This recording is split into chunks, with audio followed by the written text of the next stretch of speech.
Welcome. Dr. Stephen Hobbs here from the International Mentoring Community. And I was having a conversation with someone the other day about puzzles. And we then got to a point where we said, well, how do puzzles and mentoring come together? It's one of those fascinating conversations that you have every once in a while. And it sparked something in me that I thought that I would share with you today. And I'm going to share with you this metaphor of puzzles, and four of them in particular, and how they might play themselves out in the mentoring arrangement, the mentoring relationship. And let me start with this idea of what is a puzzle. Puzzle is something of a challenge to your mind or your emotions. And it's something that we have coming into us all the time. It's sort of an input into us in living our lives. And when we're seeking out mentors, it's also a way in which to help the mentor understand where you're coming from as a mentee. And so with these four puzzles, let's just sort of unpack it and see where it takes us. So the first puzzle is the Jigsaw puzzle. And basically it's all those pieces in a box, you dump them on the table and you start to work on them to create the picture that's on the cover of the box. But what it reminds me of is the notion of images. And we have something called vision boards where you go and cut images and put them up on a board that's in your office or in your kitchen to remind you of what it is that you're working from or your intentions. And I think of this as, what are the images that are important to you in the mentoring arrangement, both mentee and mentor. And when you've got a sense of that, then you can start to describe what that's about. And it might be an endpoint of something you'd like to have, like the progression up the ladder into higher elements or higher levels of your organization. As it might be is that you're wanting to create a retreat center for yourself because you're an entrepreneur and you're asking someone who has international experience to help you out. I'm talking about a mentee here. The next kind of puzzle that you can get involved with are word puzzles, like crosswords. And what it brings out is the notion that words, and words matter. And the words that you use to describe and explain what it is that is required and requested of the mentoring arrangement and mentoring relationship is important. You can't get away from how important words are to the conversation, this collaborative conversation that you're having.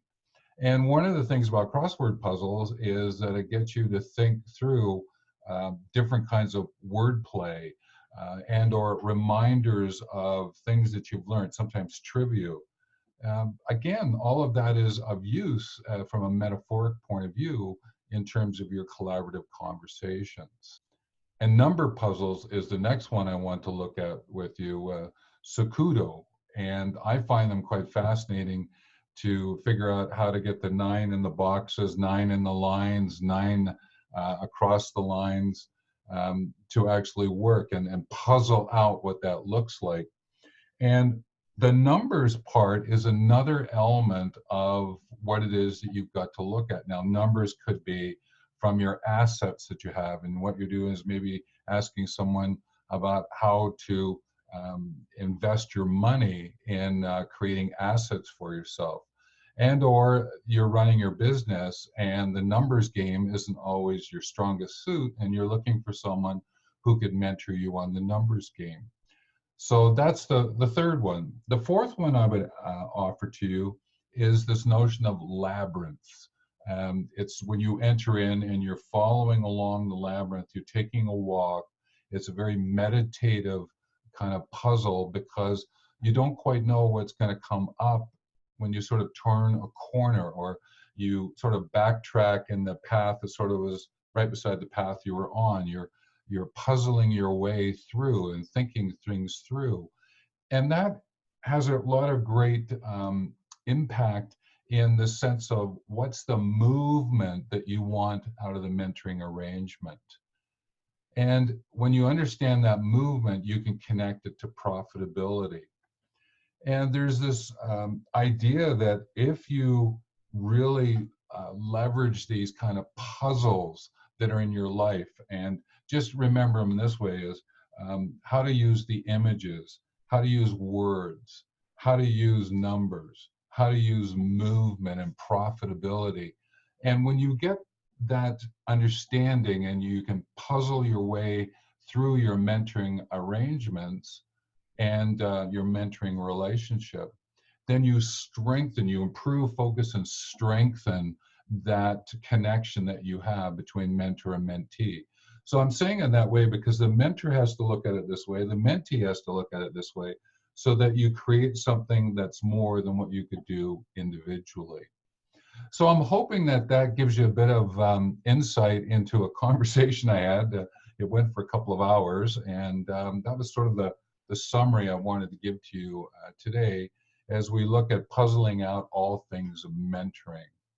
Now, at any time, you can go to wealthmovement.com/mentor-schools and start your journey into the international mentoring community. And we welcome you.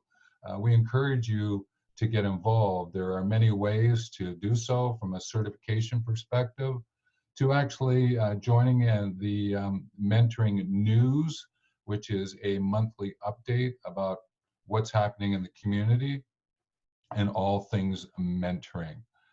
So with that, I think I've covered off my points for today, and I wish you the best. Take care.